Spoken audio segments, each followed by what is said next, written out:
in the United States Senate on Wednesday, per a report from The Hill.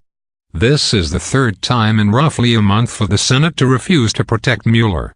The legislation, pushed by retiring Republican Senator Jeff Flake, is meant to maintain a significant degree of presidential control while protecting the special counsel investigations from being terminated by a president who might feel that he or she is under increasing heat. Senate Majority Leader Mitch McConnell objected to Flake's bill, arguing that President Donald Trump is not looking into firing Mueller. McConnell objected the first time Flake asked to bring up the legislation for a vote as well. Senator Mike Lee of Utah objected the second time. President Donald Trump has publicly criticized Robert Mueller's office on numerous occasions, alleging bias and calling the investigation a witch hunt. In a Twitter message published yesterday, the president thanked Yahoo News investigative reporter Michael Isikoff for speaking up against the theory that Trump had colluded with Russia to sway the 2016 election in his favor. As previously reported by The Inquirer, Isikoff, who co-authored Russian Roulette, a book about the alleged Russia collusion, recently made it clear that he was likely wrong about Trump colluding with Russia, and that he now leans, rather clearly, against the idea that Robert Mueller is likely to claim criminal collusion between the Trump campaign and Russia.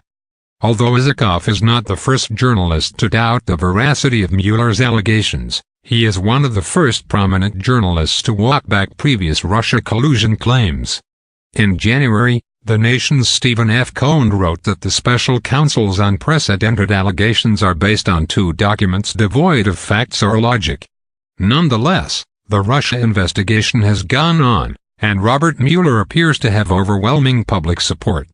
Tens of thousands of protesters opposed Trump's removal of Jeff Sessions as U.S. Attorney General in November, amid fears that the president will appoint a loyalist willing to terminate the probe, while calling for a bill to protect Mueller, according to The Washington Post.